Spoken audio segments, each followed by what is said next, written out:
27 гыйнвар көнне илебез халкы Россия тарихында 862 көнгә сузылган һәм иң фаҗигале вакыйгалардан саналган Ленинград чолганышы өзелүнең 76 еллыгын билгеләп узды. Блокада дәвамында Ленинградта 2 миллион кеше һәлак була. Күп кеше ачлыктан үлә. Фашистлар Ленинградны җир белән тигезләргә омтыла. Яшәгән халыкны, аеруча балаларны исән калдыру максаты белән шәһәрдәге бик күп балаларны Ладога күләүшә көймәләрдә эвакуацияләгәннәр. Алар арасында Ленинград шәһәрендә туган, арытаба Илеш районының Тыпый авылында гомер кичергән, бүгенге көндә югары Яркәйдә яшәгән апалы-сеңелле Рәйсә Исхакова белән Рәзинә Зәниткинова да була.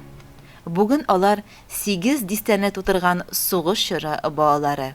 Бөек вакыйга көнне блокада ветераны Рәзинә Мирсәет кызы районның туган якны өйрәнү музеенда яшь буын вәкилләре югары Яркәйдәге Тәлгать Рахманов исемендәге урта мәктәбенең 9-нчы сыйныф укучылары белән очрашты, хатирәләре белән ортаклашты.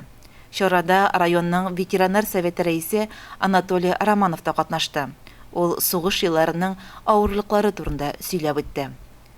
Рәзинә апа блокада чорындагы кытышкыч елларны Газиз әнкәйенең сөйләгән сүзләреннән генә хәтерли.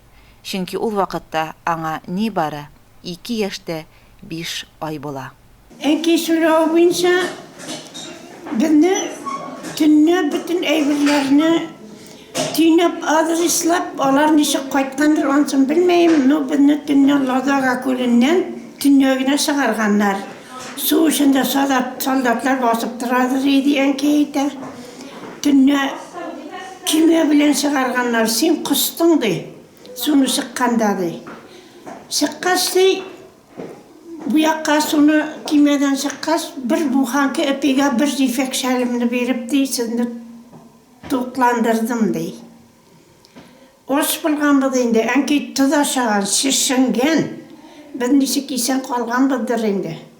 Мына шулай итеп, әнкәй безне алып кайтып, кешеләр ташландык өйгә инде башта дөмәйгә кайтканбыз. Картакайлар бер туган әби булган, бабай да булган. Берсен пине алга куйганмын, берсен кырыйга, берсен бу якка, берсен артка куйганмын. Шулай телемне эпиләрне тирәккә куеп чыкканмын. Аш булгач булгандыр инде ансы.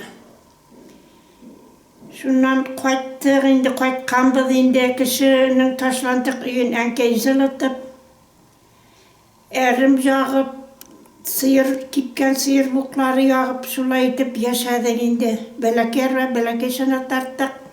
Рәзинә апа бик яшьли, 14 яшендә хезмәт юлын башлый. 7-нче тутырып чыккач та фирмага Sarık Kara'ga kirdim. 14 yaşımda firmada sarık karayı başladım. Ondan indi özümнең ömrüm buya deyip durmasa 13 yıl sarıkçılıkta işledim. 3 yıl dunguzçılıkta yaşadım. 21 yıl boyu sıyır sağdım. Rusnoyda buldu, ondan mexanizm kiylendi.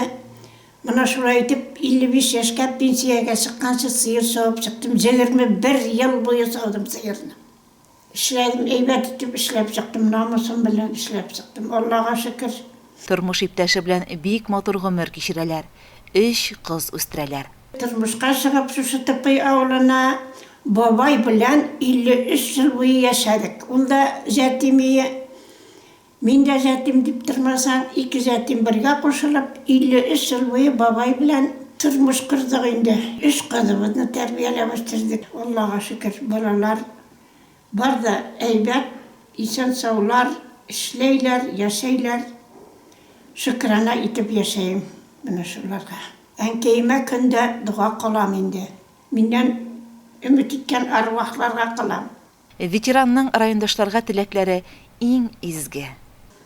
Һәммәсе дә сугышкайлар күрмәсен. Бүтән ниләр буенча, ил буенча, дөнья буенча ниләргә, ил башлыкларына, күңелләренә мехрибан бирсен инде. Тату yaşasınlar onlarda, il başlıkları. Bisidalar kırıp birge kengəşləşib şulay yaşarga yazsın indi Xudayım. Diləkəyim şul indi. Сугышлар күрмәсә тамаклар тук булсын, я Ходаем.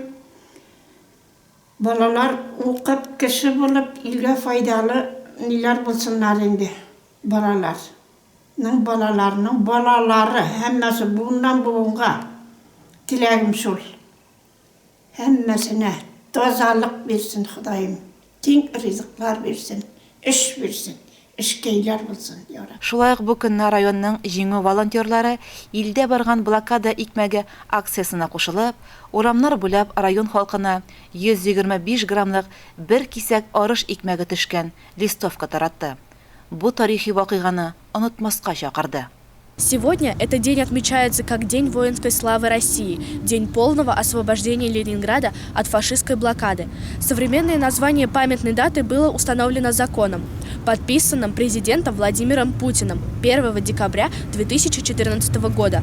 Вспоминая сегодня подвиг ленинградцев и защитников города, мы обращаемся к символу блокадного Ленинграда – небольшому кусочку хлеба, 125 грамм.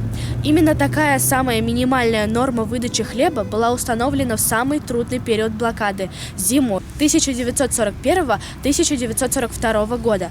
Минимальная дневная норма хлеба продержалась с 20 ноября по 25 декабря 1941 года – 125 грамм.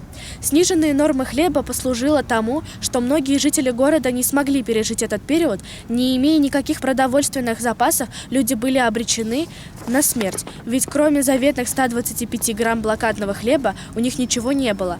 Только с наступлением морозов, крепких под минус 40, когда по льду Ладожского озера была проложена автомобильная трасса «Легендарная дорога жизни», стало чуть легче, и с конца января 1942 года пайки начали понемногу увеличиваться. В память о жертвах блокады Ленинграда сегодня по всей стране, в том числе и в нашем районе, проходит акция «Блокадный хлеб». Бөек ватан сугышында районыбыздан 11 мең кеше фронтка китә. Безнең бәхетле тормыш өчен 7 меңгә якыны яу кырларында башларын сала.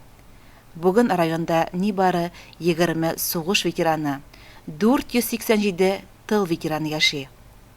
Алдагы көннәрдә ачлыкны, ялангачлыкны, яңадан сугышлар күрергә язмасын.